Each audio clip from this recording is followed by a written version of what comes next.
হাসানদা, যেটা সত্যি কথা দাদা, তোমাকে আমি কোনোদিন ভুলতে পারবো না। কারণ তুমি দাদা আমাকে বাইরে ঘাটে রাস্তা তুমি শিখিয়েছো দাদা।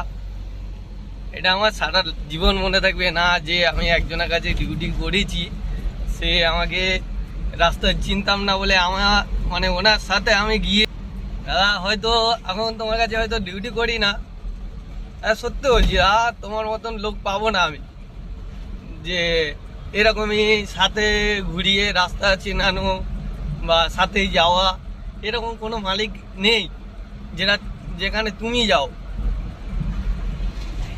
আমি এটা গর্ব করে বলবো দাদা যে তুমি আমাকে রাস্তা শিখিয়েছো, বাইরে চলার জন্য আমাকে প্রস্তুতি করেছো।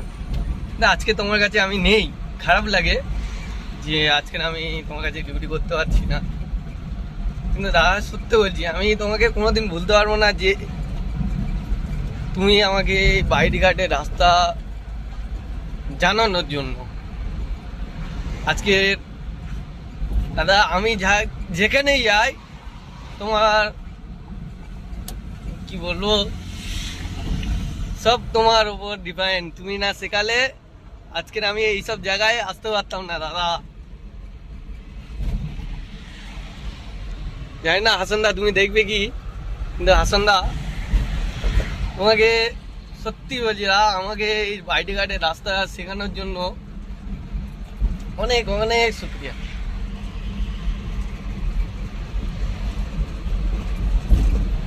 এই আর রাস্তাঘাটগুলো আমি চিনতাম না দাদা, সব তোমার মানে তোমার সাথে করে নিয়ে গিয়ে এইসব রাস্তাগুলো শেখা, যা কিছু দেখছো সব ওনারও দায়। উনি এমন একটা গাড়ির মালিক ছিল যে আমার রাস্তা চিনতাম না বলে আমার সাথে করে নিয়ে যেত, যে মনি তুমি আগে রাস্তা চেনো, আমার কাছে হয়তো তুমি ডিউটি করবে না, কিন্তু এই রাস্তা না চিনলে তোমাকে কেউ গাড়ি দেবে না, তুমি যত ভালো ড্রাইভার হোক। আজকে সত্যি বলছি দাদা, এইটা বাস্তব কথা, রাস্তা না চিনলে কেউ গাড়ি দেবে না, কেউ না, যেটা তুমি আমাকে শিখিয়েছো। তোমার জন্য আমার গর্ব হয়।